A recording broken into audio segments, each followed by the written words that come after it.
ओम शांति। बाबा कहते, कई बार क्या होता है ना कि जब आप घरों में होते हो, बच्चे हैं, फैमिली है, अगर आप गृहस्थी में हो तो सबसे बड़े विकार बाबा ने बताए हैं 5। काम, क्रोध, लोभ, मोह, अहंकार। और कहीं ना कहीं जो क्रोध है वो बहुत बड़ा हमारा विकार है, जिसको हम चाहकर भी कई बार नहीं छोड़ पाते। तो बाबा ने उससे छुड़ाने की हमें कोशिश की है। क्रोध तो आपने करना ही नहीं है। कई बार क्या होता है, काम से आप छूट जाते हो, वो आप छोड़ देते हैं, लेकिन क्रोध और उसके छोटे छोटे अंश वो आपके अंदर रह जाते हैं। सबसे पहले आपने क्रोध नहीं करना है। क्रोध कहाँ नहीं करना है? छोटे बच्चे हैं, कई बार बच्चों के लिए हम क्रोध कर लेते हैं। तो बाबा कहते, बच्चों को संभालना है, युक्ति से संभालना है, प्यार से समझाना है, प्यार से उनको हर चीज में आप आगे लेके चलो। अगर कहीं आंख दिखानी भी पड़ती है, वो भी युक्ति से दिखानी है। आंख दिखाने के लिए भी आपने क्रोध का इस्तेमाल नहीं करना है। आंख भी आपने युक्ति से दिखानी है, और हाथ तो कभी उठाना ही नहीं है। किसी पर भी बाबा ने बड़ा स्ट्रिक्टली इस चीज को मना किया है कि आपने हाथ तो उठाना ही नहीं है। ऐसे ही कहते हैं ना, कोई भी चीज आप पहले संकल्प में ही मत लाओ। अगर कुछ गलत है तो उसको संकल्प में मत लाओ। अगर आपने उसको संकल्प में ले आए तो फिर वो वाचा में आ ही जाएगी। अगर आप गलती से उसको वाचा में भी ले आए, कम से कम उसको कर्मना में मत लाओ। अगर आप कर्मना में ले आए फिर तो आप पाप के भागी बनने गए। तो बाबा के बनने के बाद बाबा ने बार बार बोला है, अगर मेरा बनने के बाद आप पाप करते हैं तो उस पाप का आपको 100 गुना दंड मिलता है। 100 गुना दंड।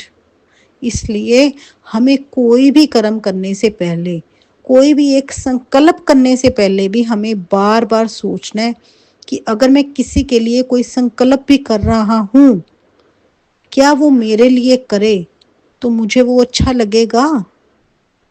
इसलिए कभी भी किसी के बारे में भी बुरा नहीं सोचना है, संकल्प में भी नहीं लाना है। संकल्प में लाएंगे तो वो वाचा में आ ही जाना है। इसलिए कहते हैं ना, सोच समझ कर बोलो। क्यों कहते हैं सोच समझ कर बोलो? पहले उसको सोचो, फिर उसको समझो। समझो माना अपने ऊपर लेके आओ। कोई भी बात है, बिल्कुल वो पहले अपने पर लेके आओ कि अगर मैं किसी के लिए ये संकल्प कर रहा हूं या कर रही हूं, क्या वही चीज मेरे लिए हो? क्या मेरे लिए वो एक्सेप्टेबल है? क्या मैं उसको एक्सेप्ट करूंगी या करूंगा? नहीं तो बिल्कुल आपको कोई हक नहीं आप किसी के लिए कुछ भी गलत सोचो। अगर आपके लिए वो एक्सेप्टेबल नहीं है तो वो किसी भी आत्मा के लिए नहीं है। इसलिए आप कोई न्याय करने वाले नहीं हो, बाबा बैठा है। अगर कोई गलत कर रहा है, अगर आपके साथ भी कोई गलत कर रहा है तो बाबा बैठा है उनका हिसाब करने को।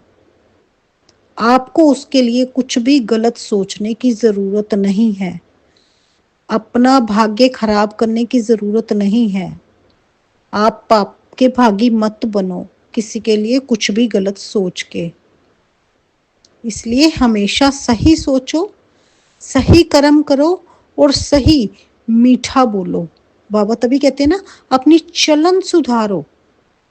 चाल और चलन माना आपका जो बोल भी हो वो भी अच्छा और सच्चा हो, रॉयल हो, और आपकी चलन भी, आपकी चलन से ही पता चल जाए ये किसके बच्चे हैं। कोई देखने वाला भी बोले ये किसके बच्चे हैं, ये शिव बाबा सर्वशक्तिवान के बच्चे हैं। ऐसा अपने चलन में भी रॉयल्टी लानी है। बोल में तो लानी ही है, साथ में चाल चलन में भी रॉयल्टी लानी है। अच्छा, ओम शांति।